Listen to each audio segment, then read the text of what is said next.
Welcome back, fight fans. It's the Vulture coming at you with another UFC main card breakdown. This week's video will be over UFC Fight Night Sterling versus Zalal. Now I know it's been a while since we've done one of these, but we did get the chance to introduce two new segments to the channel the past 2 weeks. One of them being a MMA gym tour from the Chicagoland area, and another segment being a sports card break. So, without further ado, let's get this ball rolling. Let's sit back, relax, and get ready for a cage conversation. Back down on the shit, dog, I don't stand down. Don't say that you love me, but don't know me, keep the scam out. Bitch, I'm so efficient, man, it's tight so I can stand out. Please don't interrupt me, see this room like where you stand now. I don't ever back down on the shit, dog, I don't stand down. Don't say that you love me, but don't know me, keep the scam out.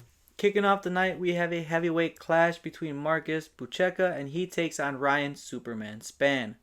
Marcus Buchecha is a submission fighter, having won 4 of his last 5 fights by way of submission. He is quick and explosive with his entries, and he has a very sneaky submission game. He does need to work on his cardio, as he tends to gas out pretty early on. He also has to get comfortable with strikes coming his way. This is mixed martial arts. You're going to get hit. How hard? That's up to you. You can't turn away from the punches that are coming your way. You can't duck and try to evade everything that's going to come your way, because you're going to get hit. And if you're not comfortable with getting hit every once in a while, my man, go to UFC BJJ. Plain and simple. He also is a human backpack though. If he gets on top of you, if he takes your back, it's very difficult to get him off of you. His stand-up game, major work. It needs a lot of it. Now, I said it before, he's got to work on getting comfortable with getting hit. He's got to learn how to evade strikes better. And he's got to learn to set up his own combinations. He lacks combinations, and his punches aren't just what they should be, nor are his kicks. Now, across from him, we've got Ryan Spann. Spann is a bit of submission artist himself. He's got 14 of his 23 wins by way of submission. He just can't get too confident against Marcus due to his grappling credentials. Ryan Spann also has a strong straight right, and this is going to be crucial against someone who lacks striking like Buchecha. But he needs to keep this one on the feet. Although I feel he's good enough to win this one on the ground, Spann will have a lot more success being the initiator with the striking. Spann needs to move his head, and he has to be aware of those overhands from Marcus. He struggled with that in this fight against Cortez Acosta, and Marcus throws that same kind of looping overhand right that can catch you just right and put your lights out. Spann has good cardio, and he knows how to exploit his energy very, very well. He can last a full 15 minutes. I can even see him lasting a full 25 minutes. So his gas tank is one up of Marcus Buchecha. For this one, I'll be taking Ryan Spann. Although Buchecha is a phenomenal submission artist, I think his takedown entries are too predictable, and his stand-up game is just too laxsome and too sloppy. I think Spann will be able to stop the takedowns coming his way, and possibly even put the lights out for Buchecha. Up next, we got a bantamweight clash between Montel Quick Jackson, and he takes on Ronnie Barcelos. Now, Montel Jackson has never been finished in his pro career. He's got a quick and technical 1-2. He's got a strong frame, and it makes it hard for him to be taken down. And if he does go down, he is constantly working to advance position and get himself back up to his feet. Now, let's say he is on the floor and he can't get up. He's got very good submission defense, and that was displayed frequently in his last time out against Davison Figueiredo. He is way too patient though. He needs to be more aggressive, and he has to get comfortable with not waiting. He's got to push forward. He's got to not let his opponents think, and he's got to drive the pace of the fight. And he's also got to trust his combinations a bit more. Once he starts opening up and flowing freely, he becomes an absolute monster on the feet. But when he throws a 1-2, a leg kick, a check jab every once in a while, you don't see the full aspect of who Montel Jackson is as a fighter. Across from him, we've got Ronnie Barcelos. He's aggressive and a heavy hitter, and he throws bombs all day. This man's cardio tank, amazing. He's a good counter wrestler as well, and he can strike very well off of his back foot. He can also take very heavy shots. He's got a chin. They might wobble him, but his recovery time is phenomenal. He's got good head movement, but he often ducks his head down when he does so. And with him ducking that head, he's got to be careful of that right uppercut from Montel Jackson, because he throws that very ferociously, and that can be a negative aspect in the game for Barcelos. Now, Barcelos himself has fast overhands, but they need to be set up a bit more. He can't just throw them out too wildly, and considering the lack of head movement across from him and Montel Jackson, they might just land. He might get lucky with the overhand right Hail Mary, and then the night. Regardless, I'll be taking Barcelos on this one. His aggression and wild strikes will be his path to victory. I think he'll catch Jackson slipping. I think he'll catch him too comfortable and way too patient. I don't think Jackson has changed that in his camp. I think he's still the same calm, collective, and not initiative in much as a fighter for Barcelos. Up next, we've got a bantamweight fight between Davy Dangerous Grant, and he takes on Adrian Luna Martinetti. Now, Davy Grant is coming off a loss against Charles Jourdain in October of 2025. He is 3 for 5 in his last 5 outings, but that does not do Davy Grant the justice for the type of fighter that he is. Davy Grant does a good job in keeping his distance and cutting off angles to get out of the way of oncoming flurries. He's a very good evasive fighter. He's got good leg kicks, he's a good grappler, and he knows what and how to do the things he needs to do when he gets taken down or when he gets threatened with submissions. He does leave his head too much on that center line, and his striking game is not the fastest, nor does it have the best combination set up in his arsenal. We saw that against Charles Jourdain. His head was always in that constant center line, and all it took was Jourdain to make that adjustment and that timing to land that flying knee, to drop him, submit him, and put him out. Now, against him, we've got Adrian Luna Martinetti. Martinetti is a high-pressure fighter. He's comfortable with switching stances. He's always giving something back, and he never lets you land or leave the pocket without giving you a receipt. He needs to work on blocking his body a lot more, though. He gets hit with body shots too often, too hard, and they affect him dramatically. He also needs to be more technical with his strikes. A lot of wild thrown punches that we've seen, especially in this Contender Series fight.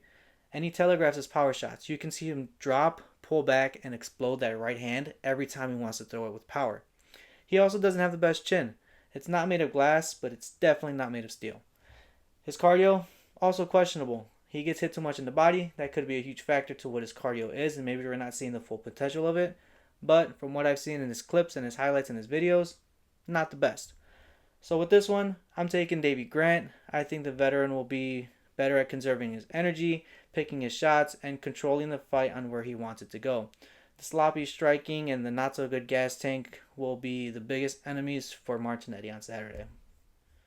Up next in the lightweight division, we have a bout between Rafa Gifted Garcia, and he takes on Alexander El Gran Chango Hernandez. Now, Garcia is 4 for 5 in his last 5 fights, but he's not very active. He fought twice in 2025, but before that he only fought once a year since December of 22.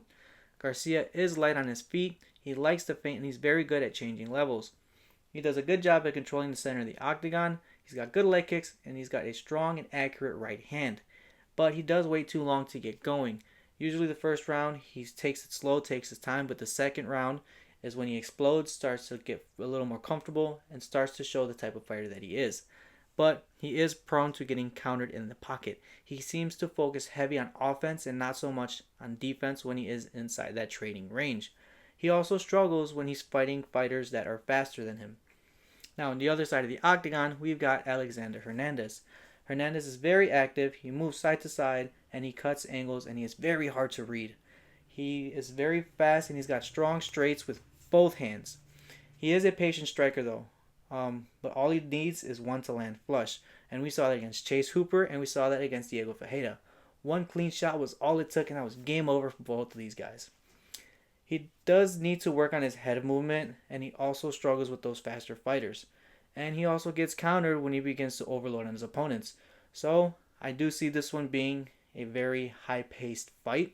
Be on the lookout for this one because it could be over early. But regardless, give me Alexander Hernandez. I think his head movement and his heavy flowing of stages between the fight will get him that W by being too much for Garcia to handle, not being able to get hit by Garcia. And I think he lands that single shot in the clinch or in short range to shut the lights out of Garcia. So I'm taking Hernandez by finish. For our co-main event of the night, we have a women's bantamweight bout. This is going to be between Norma, the Immortal Dumont, and she takes on Jocelyn La Pantera Edwards. Now, Norma Dumont is riding a 6-fight win streak. She's got fast hands and strong leg kicks, but her chin is way too high for her stance. And she's got to be cautious of this because of the striking capabilities of Jocelyn Edwards. Dumont has also seemed to be very easy to take down. It seems if you get close enough to her legs or close enough to her upper half of the body, you can get her down. She is a little too patient, but her strikes are accurate and they usually find the target. And if they don't, she'll make that minor adjustment that she needs to make sure she is landing consistently. Now, Jocelyn Edwards is a strong fighter with a very, very strong ability to finish the fight. She's got 12 of her 17 wins by way of finish, and that is insane. She's got very good striking and is also very strong, very powerful, and very, very versatile. She'll throw everything and anything in your way to make sure you struggle. She is capable of getting this fight to the floor and finishing it there as well. She's got good jiu-jitsu, she's got good submissions, and her upper body strength is just phenomenal. She's also got good combinations in the clinch, so if that fight ends up there, she has a very good chance at finishing it there. But she's got to be aware and ready to move her head. She leaves it too much on that center line, and with someone as accurate as Dumont, all it could take is one. She also can't chase Norma. She needs to allow herself to set the pace, work her combos to get inside. Now, Norma is too good of a counter fighter to be on a heavy hunt without the intent to finish. If you don't think you can finish her, don't chase her. She will make you slip up, and she will make you pay for slipping up. But nonetheless, I think La Pantera takes this one. I think she's a faster and stronger fighter, and I see her running through Dumont with ease. Norma is just too calm and too patient, and in my opinion, she hasn't fought anyone with this level of striking in her career. Now, the main thing for Edwards, though, and this is going to be very vital, she has to make the weight. She has blown weight twice in her UFC career. That's not a good stat. And if she blows weight this time, especially being a very important fight for a higher ranking, this could play a lot of psychological games with her. So she's got to make the weight. She's got to beat the scale. And if she does that, I don't see any reason on how she loses this fight on Saturday. For our main event of the night, we have a featherweight bout between Aljamain Funkmaster Sterling, and he takes on Yusuf the Moroccan Devil Zalal. This is going to be a banger of a fight. Aljamain Sterling, 3 for 5 in his last 5 fights. He likes to grapple, but he's got no issues with staying on his feet. He isn't much of a mover. He's a flat-footed fighter, but what complements that is his good boxing abilities. He's got a strong right hand, and he's also got good leg kicks. But he needs to throw more technical combos. He's got to be more complex with his combinations, with his strikes, because as he gets higher in that featherweight rankings, the people he's going against, they're very, very good strikers. You've got Yair Rodriguez. You've got Alex Volkanovski. You've got Yusuf Zalal, although he's a submission specialist, he's got somewhat solid striking.